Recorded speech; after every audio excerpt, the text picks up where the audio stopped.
Jadi Amerika Serikat itu dulu awal abad 19 itu pernah punya satu doktrin. Namanya itu Monroe Doctrine. Nah, tantangan bagi generasi muda di abad 21 ini ya reformasi Dewan Keamanan PBB. Ini menarik Itu nih. Yang kemudian banyak disuarakan oleh pemimpin dunia, termasuk Pak Prabowo waktu bicara juga di depan sidang umum PBB.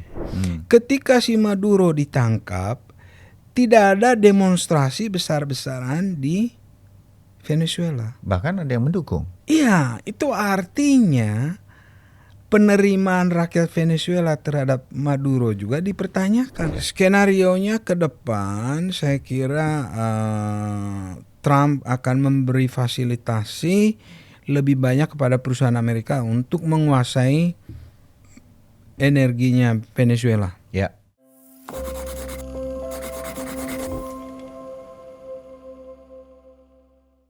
Halo, selamat jumpa lagi dengan kami di podcast Singkat Berita atau podcast Siber di tahun 2026. Udah tahun baru kita nih ya. Tahun baru itu bukan 2021 ya, 2026. Tepuk tangan dulu buat podcast Siber. Kembali bersama saya Bayu Sutiono. Dan 2026 ini orang masih saja membincangkan dalam 1-2 minggu terakhir, termasuk mudah-mudahan ketika podcast ini nanti tayang dan didengarkan, dilihat oleh kalian semua, serangan Amerika Serikat ke Venezuela yang kemudian menangkap bukan hanya warga negara nih ya, Presiden Venezuela ditangkap dan dibawa untuk diadili di New York, Amerika Serikat. Orang kemudian berpikir, kok bisa begitu? Kok hebat banget Amerika? Kok bisa negara mana tentaranya? Dan kemudian semua negara mengutuk tapi seperti tidak terjadi apa-apa dan kemudian Amerika boleh melakukan itu. Bahkan mengancam negara-negara lain. Nah, ini yang saya mau bahas, serangan Amerika Serikat ke Venezuela. Walaupun mungkin generasi-generasi saya dan lain-lain yang usianya lebih seperti saya dan bahkan lebih tua mengerti mengapa Amerika bisa sejagoan itu. Bahasanya dulu disebut polisi dunia. Tapi kalian yang muda-muda mesti dengerin podcast ini karena saya memulai sedikit dari awal mengapa Amerika bisa seperti itu. Nah, saya tidak sendirian untuk membahasnya. Ada pakar yang saya ajak untuk ngobrol berkaitan dengan sikap Amerika Serikat, sikap dunia dan bagaimana kemudian pengaruhnya terhadap Indonesia dan sikap pemerintah Indonesia terhadap apa yang dilakukan Amerika Serikat terhadap Venezuela ini yang disebut orang ini sebuah agresi dari sebuah negara adidaya Amerika kepada negara yang lebih kecil. Nah, ada guru besar dari UPH untuk ilmu hubungan internasional. Kita sudah bersama di studio kali ini Profesor Alexius Jemadu. Prof. Alexius, terima kasih waktunya. Terima kasih. Selamat tahun baru ya. Dengan senang hati. Iya. Selamat tahun baru. Iya, kita langsung ngobrol-ngobrol mengenai serangan yang mengagetkan kita semua di tengah dunia yang sedang berubah sebetulnya. Kalau dulu, Prof, Amerika kan memang negara adidaya. Iya, kemudian mereka pemimpin sekutu menang piala dunia lagi, perang dunia kedua begitu kan. Dan kemudian ada kutub barat dan timur, Amerika Rusia. Itu juga kita tahu bagaimana adidayanya mereka. Tapi sekarang kan nggak begitu harusnya. Tapi kenapa Amerika dipimpin Presiden Donald Trump masih melakukan agresi-agresi yang menurut saya kelewatan dilakukan pada saat ini. Di mana negara-negara ini sebetulnya sedang memandang Amerika juga bukan sebuah negara yang adidaya seperti dulu lagi. Kenapa Amerika bisa begitu? Prof. Iya, Mas Bayu. Kita bicara dulu dari hal yang normatif ya. Jadi saya tadi tidak heran kalau Mas Bayu katakan itu menggemparkan ya, membuat kita semua terkejut kok bisa seorang presiden dari kamar tidurnya, bahkan bersama istrinya diborgol, langsung dibawa ke tahanan di New York ya, di Amerika Serikat, dan kita semua terkejut karena di dalam hubungan internasional itu sebetulnya hanya ada dua alasan suatu negara itu bisa menyerang ke negara lain.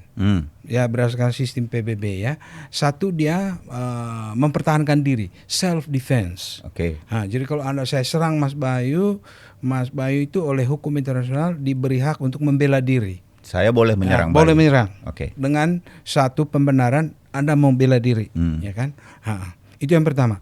Yang kedua, itu bisa dilakukan kalau ada otorisasi dari Dewan Keamanan PBB melalui resolusi Dewan Keamanan PBB.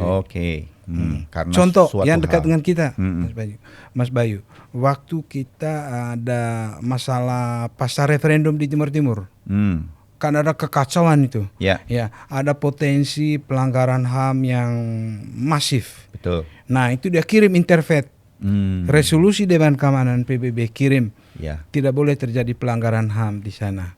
Nah, apa yang dilakukan oleh Amerika ini dari penjelasan yang diberikan oleh Menteri Luar Negerinya, dia memakai alasan membela diri, self defense. Karena si Maduro ini dituduh menurut dia melakukan kejahatan narkoterorisme. Artinya kombinasi kekerasan, terorisme dan obat bius, narkoba. Jadi dikirim ke Amerika. Itu dia pakai itu. Dia pakai alasan itu. Kami membela diri nih karena Venezuela terus mengirimkan narkoba ke tanah kami. Iya, ini ada di halaman kami. Jangan lupa lagi satu, harus kita pahami konteks sejarahnya nih, Mas Bayu ya. Jadi Amerika Serikat itu dulu awal abad 19 itu pernah punya satu doktrin, namanya itu Monroe Doctrine. Apa tuh, Prof? Monroe Doctrine. Jadi ketika negara-negara di Amerika Latin, Amerika Tengah, Amerika Selatan itu merdeka dari Spanyol, si Amerika bilang, ini Eropa mau menguasai wilayah kawasan itu. Namanya itu Western Hemisphere. Waktu itu Amerika bilang, presidennya namanya James Monroe, mengatakan ini kawasan kami Western Hemisphere harus didominasi, harus dikuasai oleh Amerika. Eropa nggak boleh. Dikeluarkanlah doktrin dari presiden itu, namanya Monroe Doctrine.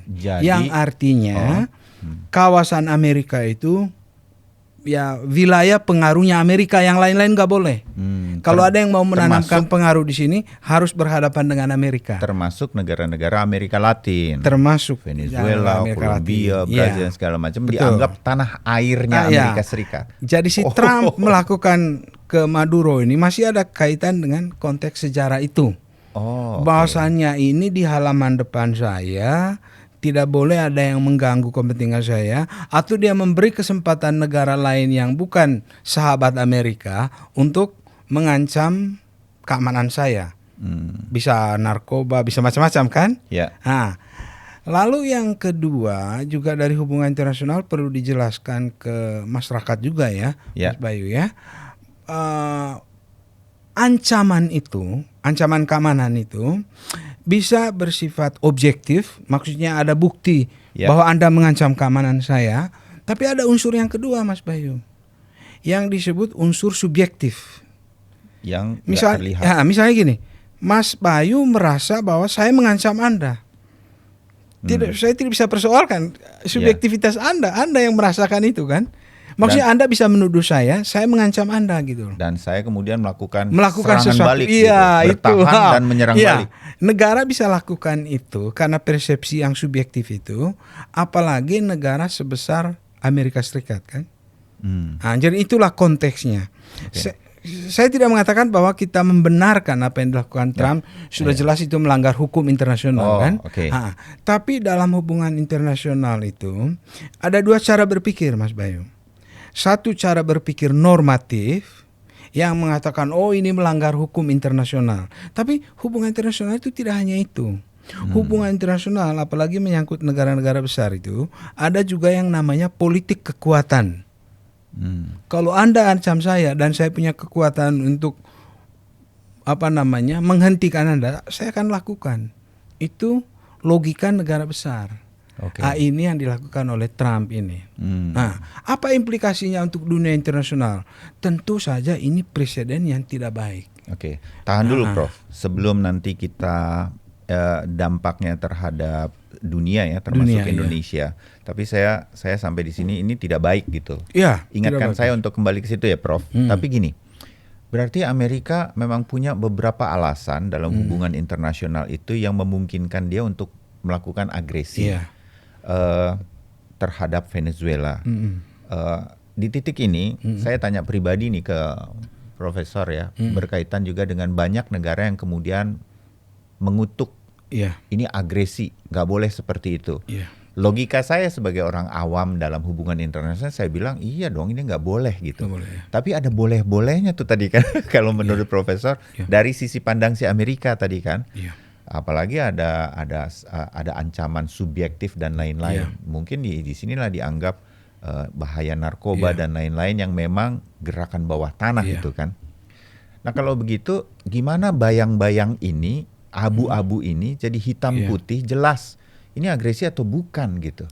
Di mana kita menempatkan ini sehingga kita bisa bilang semua nggak lagi abu-abu, ini agresi, ini nggak boleh gitu. Di mana titiknya? Ya jelas ini melanggar hukum internasional, sistem PBB ya. Karena di bawah sistem PBB pasca Perang Dunia Kedua itu, salah satu tujuannya itu adalah mencegah terulang kembalinya serangan invasi yang dilakukan oleh Jerman dan Jepang.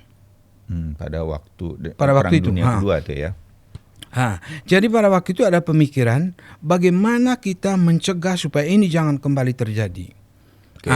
Muncullah di dalam piagam PBB itu satu prinsip yang namanya collective security, keamanan kolektif. Apa artinya? Kalau misalnya di ruangan kita ada berapa orang nih? 5 orang ya. Collective security itu maksudnya gini. Kalau Mas Bayu diserang itu sama dengan menyerang kita semua. Jadi tidak boleh. Ya, karena itu menghormati kedaulatan masing-masing dari 5 orang yang ada di dalam ruangan ini. Itu prinsip yang dipakai di piagam PBB. Kalau kita kaitkan apa yang dilakukan Trump terhadap Maduro dengan prinsip itu, jelas melanggar. Karena ini kan negara berdaulat. Jadi kita bisa mengacu pada piagam PBB. Itu ini agresi sebetulnya. Agresi, karena ini yang negara Amerika berdaulat. Sendiri ikut menyusun piagam PBB itu kan. Betul. Kalaupun Amerika misalnya menuduh si Maduro itu melanggar narkoterorisme atau apa aja, itu prosedurnya harus lewat Dewan Keamanan PBB dong, supaya si Venezuela diberi tindakan, tapi dengan resolusi Dewan Keamanan PBB, otorisasi Dewan Keamanan PBB. Maka di beberapa kasus ada sanksi terhadap sebuah negara yang melakukan invasi dan lain-lain. Harusnya tahapan-tahapan itu yang dilakukan. Dalam hal ini Trump tidak menunggu itu gitu ya. Tapi bukan baru pertama kali juga kan dia lakukan ini. Anda masih ingat nggak Presiden George Bush dulu serang ke Irak? Itu tanpa otorisasi juga Dewan Keamanan PBB kan.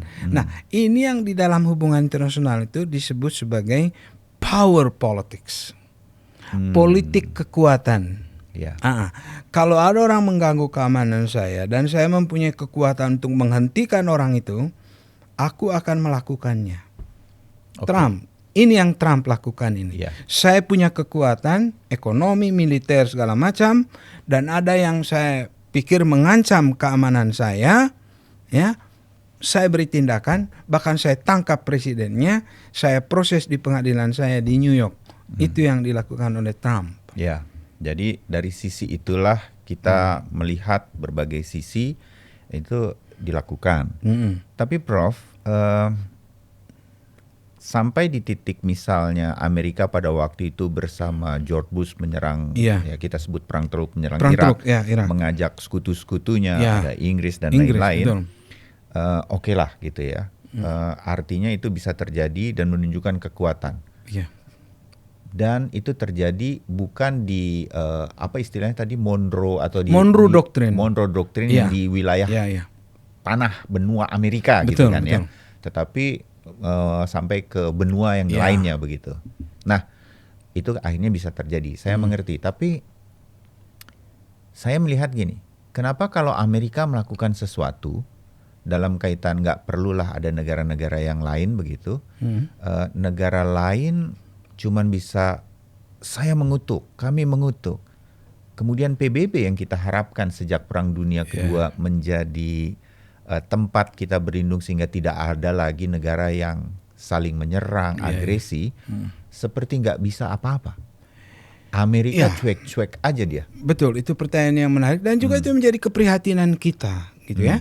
Bahwa ada negara besar yang terang-terangan melanggar hukum internasional, tapi dunia internasional seakan-akan tidak bisa berbuat apa-apa untuk mencegah itu atau memberikan hukuman ya.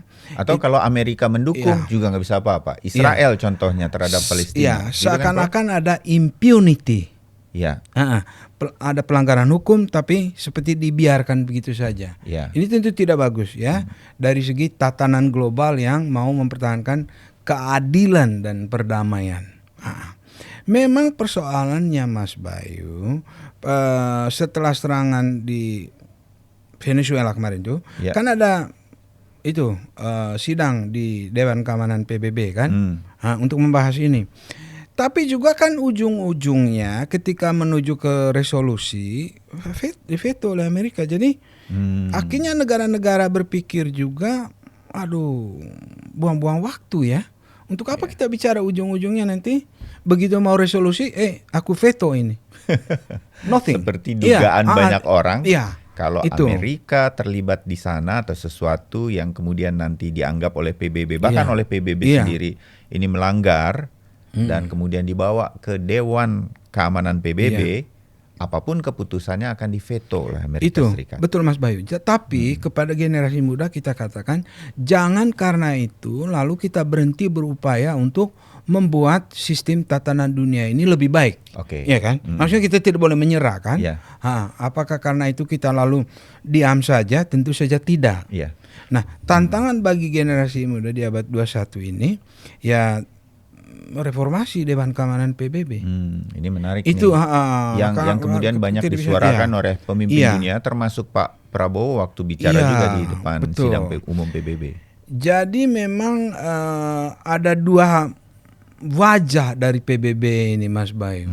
Di satu pihak dia tetap merupakan satu organisasi internasional yang anggotanya itu hampir semua negara di dunia ini, jadi masih punya wibawa. Masih dilihat sebagai satu harapan lah untuk paling tidak duduk bersama membahas berbagai itu. Tetapi jangan dilupakan bahwa di PBB itu ada dua institusi itu yang saya bilang tadi ya. Ini Prof mau menjelaskan PBB itu kenapa sih jadi seperti tidak punya gigi gitu ya. Padahal dibentuk untuk niatan baik sehingga tidak lagi ada agresi dari siapapun gitu. Kan tadi awalnya dibentuknya gitu setelah Perang Dunia. Jelasin Prof, kenapa kemudian nanti mengingatkan saya juga dan banyak orang terutama anak-anak muda nih yang dengerin kita Prof, mengerti bahwa PBB itu dibentuknya seperti apa dulu. Ada dua wajah tadi, apa saja itu? Betul, jadi PBB itu di PBB itu ada dua lembaga Majelis Umum PBB dan Dewan Keamanan PBB. Oke, kita mulai dari Majelis Umum dulu. Di Majelis Umum itu semua negara punya hak yang sama. Mau negara besar, negara kecil sama-sama berdaulat. Nah, tetapi resolusi yang dikeluarkan oleh Majelis Umum itu tidak mengikat. Maksudnya tidak ada mekanisme enforcementnya, gitu ya. Paling itu mempunyai suatu sanksi moral lah, bahwa Anda diisolasi, himbauan misalnya atau apa, begitu ya. Misalnya Mas Bayu melakukan satu pelanggaran apa, dikecam semua oleh anggota PBB yang lain di forum Majelis Umum PBB. Ya paling sanksi sosial. Tapi satu lagi yaitu Dewan Keamanan PBB. Ini punya kekuatan. Punya kekuatan untuk menekan force enforcement. Dengan militer nih ya. Yang saya bilang tadi contoh kita tahun 99 di Timur. Dan banyak contoh lainnya ya.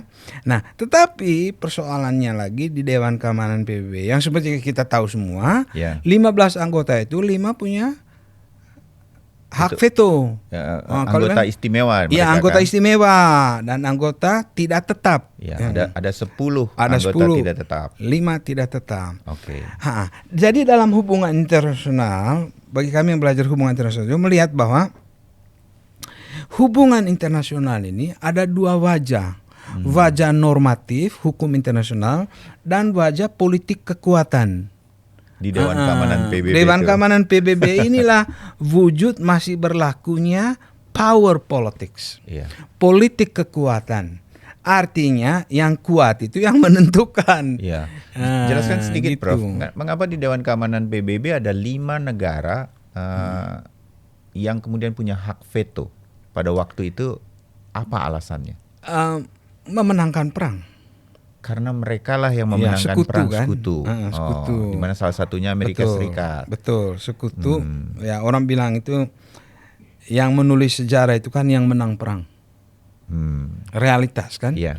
Kita suka tidak suka memang itu ada di dalam sejarah, mulai dari Napoleon dulu sampai Perang Dunia Kedua itu. Jadi politik kekuatan itu masih ada. Apakah kita berputus asa untuk memperjuangkan satu dunia yang lebih adil? Tentu saja tidak, ya. Itu yang menjadi tantangan dalam hubungan internasional sekarang yang orang bilang reformasi Dewan Keamanan PBB. Memang tidak gampang, ya. Sudah lama itu dibicarakan di dalam hubungan internasional. Tetapi selalu persoalannya gini, Mas Bayu. Seseorang yang posisinya sudah baik tidak mungkin dia menyerahkan begitu saja kepada orang lain. Ya kan? Kalau dia sudah posisi dominan, masa dia beri lagi orang lain? Oke, saya beri lagi kamu hak istimewa itu. Sederhananya begitu, mengapa itu tidak bisa dirubah? Ada nggak sih usulan-usulan agar reformasi di PBB ini bisa berjalan sehingga gampangnya gini, kalau ada negara yang melakukan agresi, mereka itu bisa dilawan sehingga agresi itu berhenti. Kalau dibilang gencatan senjata, berhenti gencatan senjata gitu. Ini kan tidak pernah terjadi PBB-nya. Seperti apa di tubuh PBB itu bisa reformasi yang menuju ke arah situ, Prof? Ya, itu banyak sebetulnya usul-usul itu, Mas, supaya mereformasi Dewan Keamanan PBB. Contoh misalnya, saya sebut satu saja ya. Afrika kan tidak punya wakil di situ kan? Benua lain ada punya semua. Afrika tidak. Ada persoalan lagi. Kenapa Asia, India yang penduduknya bahkan sekarang melebihi penduduk RRT katanya ya? Kenapa dia tidak punya? Tidak ada di sana. Kenapa tidak? Jadi banyak usul untuk mereformasi Dewan Keamanan PBB, tapi selalu mentoknya 5 itu tidak mau beri hak istimewa kepada yang lain. Sampai saat ini itu masih berlangsung. Itu masih berlangsung. Prof, saya mumpung ketemu Prof Alexius, penasaran dengan Amerika melakukan agresi lagi nih ya. Saya kembali ke situ, tapi saya mau masuk ke dalam negeri Amerika Serikat. Bahkan ketika Bush dulu memicu perang Teluk, dia minta pendapat atau izin dulu kepada Kongresnya. Koreksi saya kalau saya salah ya, Prof ya. Walaupun banyak pro dan kontra, tapi akhirnya diizinkan kan gitu. Kalau ini enggak gitu. Dan kata Rubio, Menteri Luar Negeri Amerika Serikat, ini nggak perlu katanya. Itu faktor Monroe itu tadi atau Monroe gimana? Dokter. Ya, kalau saya ikuti penjelasan dari si Marco Rubio itu, dia bilang ini operasi penegakan hukum. Jadi tidak perlu dikasih ke Kongres. Itu alasan pertama. Alasan kedua, saya mengerti kalau itu di dalam negeri gitu ya. Tapi kalau di luar negeri, kalau di luar negeri, tapi kan dia melanggar hukumnya Amerika kan.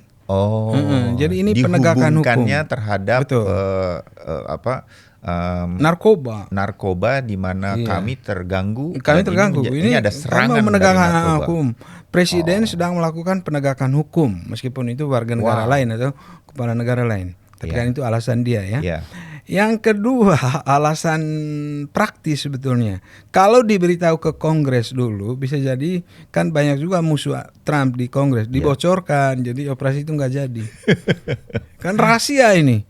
Sudah dirancang begitu lama, ya. Kalau terbongkar ke publik kan bisa buyar semuanya. Walaupun masyarakat di Amerika Serikat juga pro dan kontra.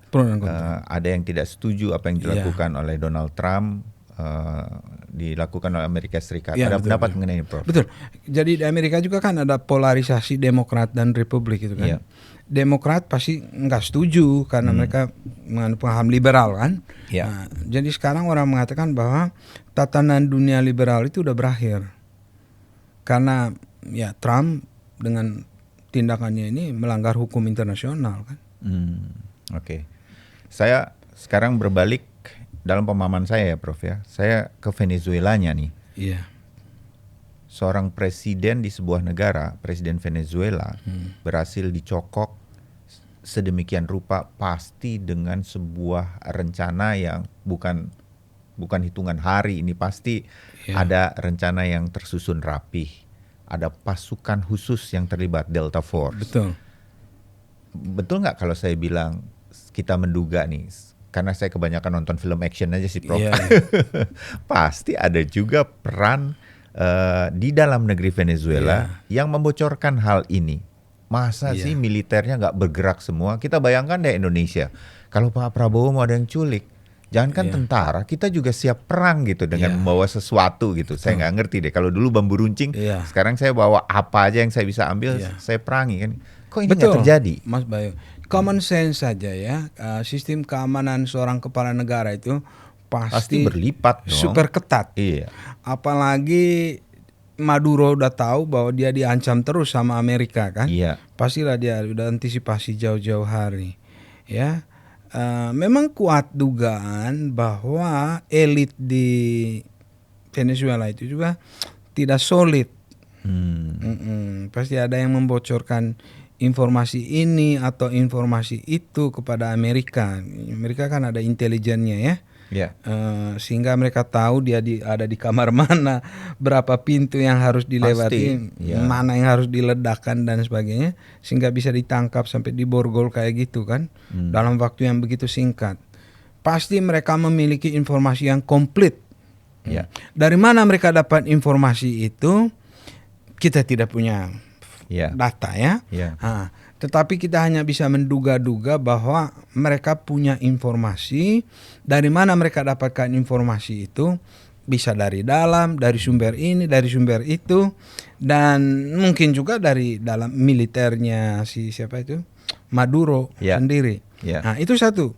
Yang kedua yang menarik, Mas Bayu, ketika si Maduro ditangkap, tidak ada demonstrasi besar-besaran di Venezuela. Bahkan ada yang mendukung. Iya, itu artinya penerimaan rakyat Venezuela terhadap Maduro juga dipertanyakan. Apakah orang ini didukung nggak sama rakyatnya?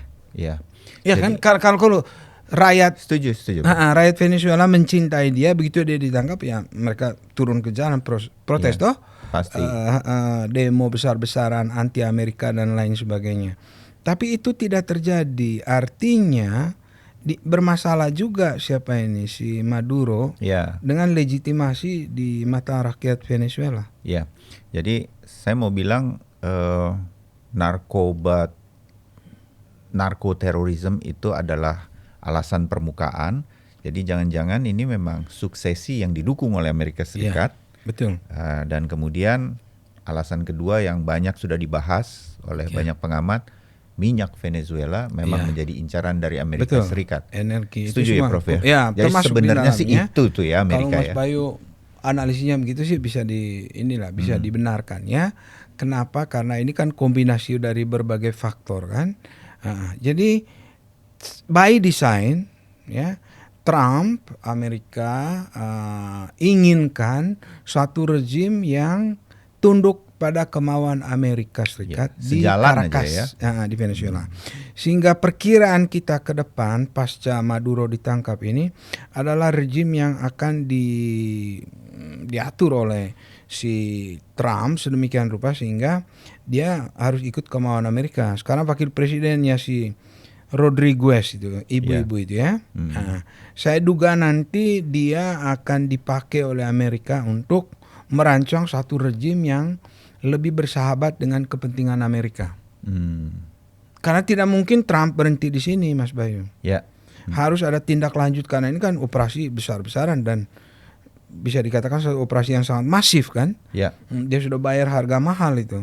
Pasti dia tidak berhenti di situ, sehingga point of no return, dia akan membuat rejim itu lebih bersahabat dan lebih bekerja dengan Amerika dan memberi akses kepada perusahaan Amerika untuk masuk ke dia punya energi. Sudah dibilang itu sama Presiden Trump bahwa nanti akan ada perusahaan besar Amerika, tenaga kerja yang sekarang juga susah di Amerika akan masuk ke Venezuela. Meskipun dengan embel-embel dia bilang itu akan menguntungkan rakyat Venezuela, tapi juga nanti iya kan, itu kan bahasa embel-embel. Iya kan? Iya, orang udah tahu semua. Dimanapun Amerika bilang begitu, tapi kenyataannya tidak. Irak nanti akan lebih demokratis, sampai sekarang juga belum. Afghanistan juga sedemikian rupa. Ini juga akan terjadi. Kalau melihat contoh-contoh yang dilakukan dan Amerika selalu terlibat dalam suksesi-suksesi di negara-negara yang sebetulnya Amerika punya kepentingan. Konon katanya 6566 Indonesia juga di Amerika Serikat terlibat. Ini teman-teman yang masih muda-muda, yang generasi-generasi zaman sekarang, coba cari-cari buku berkaitan dengan tahun 6566, suksesi dari Presiden Soekarno ke Presiden Soeharto. Konon kabarnya kan Soeharto didukung oleh Amerika Serikat. Ada peran CIA katanya. Ini benar-benar nih udah kayak film-film Born Supremacy atau apa begitu ya kalau kita baca lagi. Tapi bisa jadi ini memang pekerjaan pemerintah Amerika Serikat di seluruh dunia, Prof. Alexis ya. Betul. Suksesinya tuh harus arahnya nanti bersahabat dengan mereka. Betul. Jadi gini, secara teori itu gini, Mas Bayu. Semakin tinggi persaingan antara negara-negara raksasa ini, semakin tinggi pula kemungkinan mereka mengintervensi suksesi di negara-negara lain. Jadi saya menduga ke depan dengan adanya AI, persaingan teknologi ini dan itu antara Amerika dan Tiongkok, mereka sekarang ini sedang merebut pengaruh dengan negara-negara di bawahnya. Sekarang kan sudah ada BRICS ini kan? Berarti Tiongkok dan Rusia itu sudah punya negara-negara menengah ke bawahnya yang ikut dia. Nah, si Amerika punya G7. Dia belum punya negara-negara menengah yang di selatan. Aduh, Indonesia gabung BRICS lagi nih. Indonesia gabung BRICS. Tapi jangan lupa nanti dia punya senjata ekonomi, dia pakai tarif. Nanti kan pertengahan Januari atau minggu ketiga Januari tanda tangan Pak Prabowo dengan Pak Trump kan? Betul. Yang 0% kita, yang tadi 19% kita diberi keistimewaan untuk 0% untuk beberapa produk ya. Ini cara Amerika untuk mempengaruhi negara-negara lain ya dalam rangka persaingan yang saya bilang tadi. Kompetisi teknologi itu lain lagi kan ceritanya Mas Bayu, dan makin tajam dengan bangkitnya Tiongkok. Nah, tidak bisa diremehkan Amerika itu. Tiongkok ke Venezuela kan salah satu analisanya. Belakangan ini kemudian ditekan Amerika karena Maduro banyak berhubungan dengan Rusia, juga Cina. Indonesia kita melihat 10 tahunnya Pak Jokowi dan kemudian dilanjutkan Pak Prabowo juga kita masih dekat nih sama Cina. Gabung BRICS lagi. Apakah ini juga kalau kita mau melihat Venezuela, Prof. Alexius melihat Amerika itu memandang Indonesia nih sahabat apa enggak, walaupun dikasih tarif diturunin dan lain-lain ya. Pak Prabowo ini bisa dipegang. Bisa bersahabat dengan Amerika Serikat atau gimana? Yang jelas di mata Amerika, Indonesia ini setidaknya di Asia Tenggara itu negara yang penting. Karena kita adalah pemimpin tradisional ASEAN. Kita paling kecil loh, Mas, di ASEAN. Kita founder ASEAN juga. Kemudian pasar paling besar di ASEAN, pertumbuhan ekonomi juga 5% lumayan bagus ya, dengan pasar yang besar dan kekayaan sumber daya alam segala macam. Itu adalah modal Indonesia untuk diperhatikan oleh negara besar. Nah, sekarang tinggal kita ya, bagaimana kita memanfaatkan, karena kita kan bebas aktif ini ya. Kita berhubungan dengan Amerika, kita berhubungan dengan Tiongkok semua ya. jangan sampai kita yang dijadikan alat oleh negara besar itu, ya, dengan mengorbankan kepentingan nasional kita. Jadi standpoint menurut saya, standpoint Indonesia itu adalah karena kita berhubungan dengan semua negara besar itu, jangan sampai kepentingan nasional kita dikorbankan. Bagaimana kita mengambil manfaat sebesar-besarnya dari interaksi dengan mereka itu gitu. Baik dengan Tiongkok maupun dengan Amerika. Sekarang kan Amerika menggunakan tarif ini untuk melawan China sebetulnya. Betul, melawan Tiongkok ya. Supaya kita juga sadar akan kepentingan kita, jangan sampai kita menjadi korban. Ya, setuju. Kalau soal itu kita terimbas dari perang Amerika Serikat perang dengan dagang Tiongkok gitu kan ya, perang dagang itu.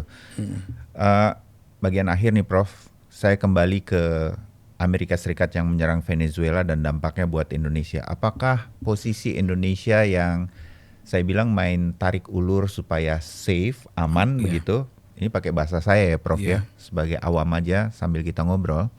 Maka kemudian kita tidak mengutuk dari Kemlu kemarin kan. Pemerintah RI itu tidak mengutuk seperti banyak negara. Walaupun banyak yang mengatakan, oh kenapa Indonesia nggak mengutuk? Kita ini negara yang preambul undang-undang dasarnya itu memegang teguh, nggak boleh kemerdekaan kan. Kita negara yang dijajah sekian abad gitu kan oleh Belanda. Tapi hanya prihatin gitu secara mendalam. Ini posisi yang tepat sengaja dilakukan Indonesia untuk menjaga istilah saya nih ya, supaya kita nggak diagresi, Presiden Prabowo nggak diculik, bla bla bla gitu kan, atau bagaimana dari sisi hubungan internasional menurut Prof. Alexis? Iya, memang di dalam praktek diplomasi itu Mas Bayu ada berbagai tingkatan dari seruan itu ya, statement diplomatik. Nah kalau kita ikuti statement dari pemerintah kita kemarin bisa dikategorikan sebagai statement yang terukur. Karena prihatin aja gitu kan. Beda misalnya dengan pernyataan kami mengutuk keras. Beda kan nadanya. Nah, mengapa dia melakukan seperti itu? Saya kira bukan suatu kebetulan karena kita lagi ada dalam kondisi negosiasi nih dengan Amerika kan. Ya, tarif saja belum tanda tangan. Karena kalau kita perhatikan, kita ini kan negara menengah kan. Dibilang kecil tidak, dibilang negara adikuasa besar juga tidak, kita middle power. Negara middle power itu kecenderungannya selalu melakukan strategi yang namanya itu, istilah teknisnya itu hedging, lindung nilai gitu loh Mas. Maksudnya ketika kita berhubungan dengan Amerika, jangan sampai resikonya itu kita mengorbankan hubungan dengan Tiongkok. Ketika kita hubungan dengan Tiongkok, jangan sampai mengorbankan ini, karena kita butuh dua-duanya. Tarik ulurnya harus pas. Harus pas. Sehingga kemudian kita baik sama semua orang. Dari situ kita melihat bahwa posisi Indonesia memang berada di situ. Dia mengambil jalan tengah. Jalan tengah, semacam golden mean, begitu ya. Karena kalau Anda terlalu jauh ke ekstrim yang satu, sementara ada kepentingan ini juga kan. Saya menduga bahwa pemerintah mempertimbangkan semua kepentingan itu sehingga dia come up dengan satu statement yang bisa dikatakan terukur. Saya kira konteksnya itu. Itulah yang dilakukan oleh pemerintah Indonesia lewat Kementerian Luar Negeri ya. Kementerian Luar Dari Negeri. apa yang dilakukan oleh Amerika Serikat ke Venezuela, bahwa mereka nanti, saya langsung agak ke ekonomi sedikit, minyak Venezuela nanti akan dikuasai oleh Amerika Serikat sedemikian rupa ya Prof. Akan ada dampaknya terhadap dunia, ekonomi dunia termasuk Indonesia nggak? Apa dampak-dampaknya dari apa yang dilakukan Amerika Serikat terhadap Venezuela ke depan untuk Indonesia? Skenarionya ke depan saya kira Trump akan memberi fasilitasi lebih banyak kepada perusahaan Amerika untuk menguasai energinya Venezuela. Iya kan? Dan itu tentu akan berpengaruh terhadap akses dari negara-negara lain terhadap sumber daya yang ada di Venezuela. Nah tinggal sekarang seberapa besar kepentingan Indonesia dengan sektor energi di Venezuela. Itu yang harus dilihat kan. Oh, oke. Sehingga nanti kalau misalnya semua itu sudah didominasi Amerika, ya kembali lagi mau tidak mau kita harus negosiasi dengan Amerika supaya kepentingan kita jangan sampai dikorbankan atau diabaikan begitu. Jangan dirugikan lah kepentingan kita kan. Baik. Profesor Alexius Jemadu, terima kasih ngobrolnya. Terima kasih. Saya sih dapat banyak pencerahan berkaitan dengan dari sisi hubungan internasional ya, apa yang dilakukan Amerika Serikat terhadap Venezuela. Kita bisa melihat sisi-sisi dugaan-dugaan kita, analisa kita, mengapa Amerika melakukan itu, dan bagaimana kemudian dunia bisa melihat, dan ada peran-peran Indonesia lah untuk terlibat. Rasanya Indonesia bisa loh berperan di reformasi PBB sehingga hal semacam ini bisa lebih tidak lagi dilakukan bahkan oleh Amerika Serikat ke depan. Betul Mas Bayu, ya, maksudnya meskipun tadi ada kesulitan, tidak mudah ya, tapi kita jangan berhenti untuk berjuang demi dunia yang lebih adil, yang lebih damai, lebih fair ya, demi perdamaian dan keadilan. Oke. Profesor Alexius Jemadu, terima kasih sudah mampir di Singkat Berita. Kita ketemu lagi di diskusi yang lain. Mudah-mudahan Amerika nggak nyerang negara-negara lain. Tapi kalau dia nyerang negara lain, ada lagi isu yang kita bahas. Iya, kita bahas lagi, kita ketemu lagi. Jangan sampai terjadi lagi, Mas. Itu tidak baik untuk hukum internasional. Ya. Baik, Prof. Terima kasih. Kita ketemu di diskusi yang lain. Terima kasih. Terima kasih, Mas. Sampai jumpa lagi di podcast Singkat Berita. Saya Bayu Sutiono pamit.